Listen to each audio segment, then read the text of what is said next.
Allah Subhanahu wa taala telah menjadikan Al-Quran sebagai mu'jizatul kubra, mukjizat yang besar. Mukjizat kalau kita terjemahkan secara definisi ulama artinya sesuatu yang tidak bisa terbantahkan baik secara ilahiyah maupun secara ilmiah. Makanya di awal surat Al-Baqarah Allah menjelaskan mengenai ciri orang yang beriman adalah tidak ragu dan beriman dengan kabar gaib. Alif Lam Mim, dzalikal kitabul la raiba fih, kitab yang tidak ada keraguan di dalamnya. Hudal lil muttaqin, kemudian diteruskan alladzina yu'minuna bil ghaib, mereka yang beriman dengan sesuatu yang mereka tidak pernah lihat. Sama seperti Allah yang kita sembah, kita tidak pernah lihat sebelumnya. Rasulullah yang kita teladani tidak pernah lihat fisiknya. Bahkan ulama-ulama terakhir pun kita belum tahu. Tapi kita mesti meyakini. Dan termasuk kabar-kabar gaib itu adalah kabar-kabar yang Allah SWT terangkan berulang-ulang dalam Al-Quran. Hadirin rahimakumullah, termasuk ulama mengatakan mukjizat Al-Quran adalah Allah memberikan keistimewaan sebagai penenang. Karena jujur saja kita sebagai manusia sepakat kita ingin ketenangan, dan bahkan ulama mengatakan minal a'la min rizkillah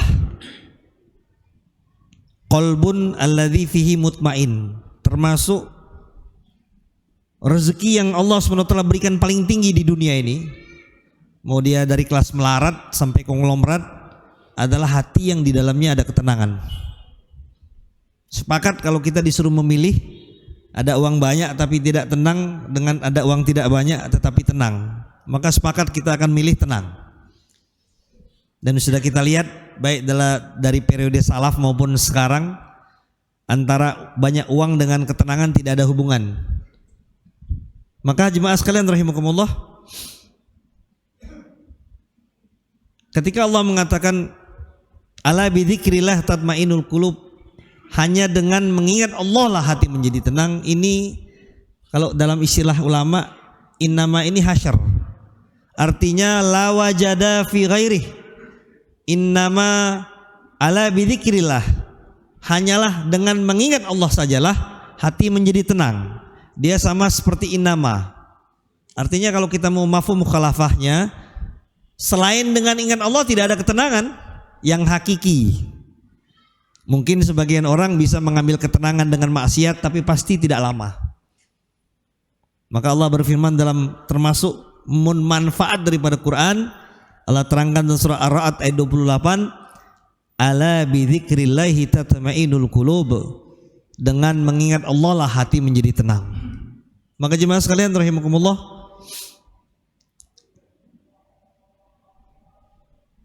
termasuk duduk kita di sini dalam rangka zikir.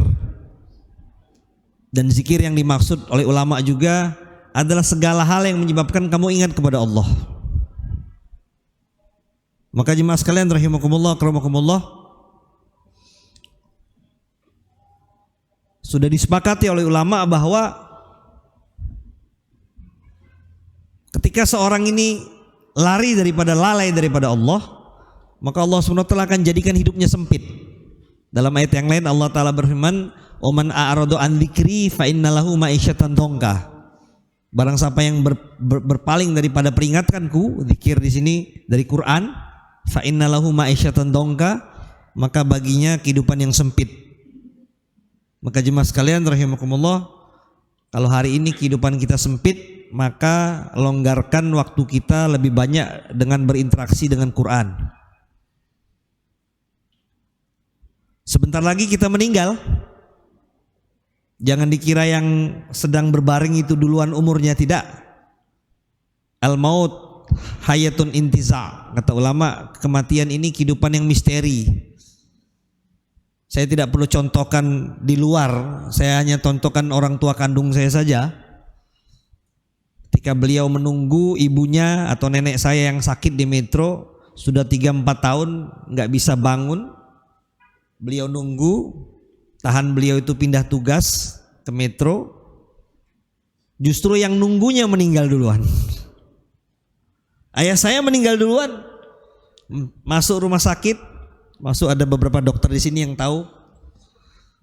Nggak sakit ya artinya hanya lemas seperti itu. Maka jemaah sekalian rahimakumullah, perhatikan di sini Allah Ta'ala berfirman, ala bidzikrillahi tatma'innul qulub, dengan mengingat Allah lah hati menjadi tenang. Dalam surat Al-Isra Allah Ta'ala menjelaskan ayat 102, wa nunazzilu minal Qur'an ma huwa syifa wa rahmah lil mu'minin, dan kami telah menurunkan Quran sebagai syifa, sebagai obat. Ibnu Katsir telah menjelaskan obat di sini yang pertama syifa min jahilihim, obat daripada kebodohan. Jadi kalau orang ini pengen ilmu pengetahuan, maka dia harus buka Quran. Dan sepakat ulama dan sepakat ilmuwan, tidak ada seluruh ilmu pengetahuan di dunia ini melainkan pasti ada ilmunya dari Quran. Yang pertama, Al-Quran ini obat kejahilan. Yang kedua, Quran dimaknai sebagai obat hati dan obat fisik. Jadi jangan sekali-kali kita mengatakan, oh ini kan obat, ini kan agama, oh itu kan baru katanya-katanya. Ini secara ilmiah loh. Iya, kita nggak bisa mengatakan mana yang lebih tinggi, Ustaz, antara pengobatan kimiawi dengan pengobatan ilahi. Kalau orang seperti sekarang ya, bahkan maaf, sebagian umat Islam menganggap bahwa pengobatan dengan Quran ini pengobatan yang nanti-nanti aja. Sudah nggak bisa lagi, dokter nggak mampu nanganin, baru kadang-kadang datang ke kiai, baru datang minta doa. Padahal sebenarnya pengobatan ilahiyah ini nomor 1 dulu. Dan kita lihat dalam sejarah, dalam hadis-hadis sahih, ada seorang terkena penyakit gigitan kelajengking sudah mau mati. Dalam hadis Bukhari dibacakan Al-Fatihah 7 kali oleh Abu Sa'id Al-Khudri, kemudian sembuh.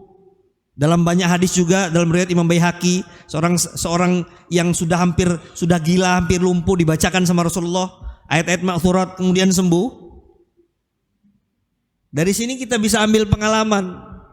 Artinya kabarkan sama saudara-saudara kita yang sekarang terbaring, antum-antum yang ada keluarganya di rumah sakit, kabarkan bahwa hanya Allah lah yang bisa memberi kesembuhan, dan wajib ingat kepada Allah dulu. Jangan sampai ada syirik. Syirik dengan mengatakan apa? Itu dokter aja udah nggak mampu nanganin. Jangan sampai ada syirik. Kalau nggak dengan obat ini sembuh, tidak. Kita berikhtiar, dan sebaik-baik ikhtiar adalah dengan Al-Quran. Semoga Allah SWT memberikan kepada kita kekuatan untuk berpegang teguh dengan Quran dan mati dalam keyakinan Al-Quranul Karim.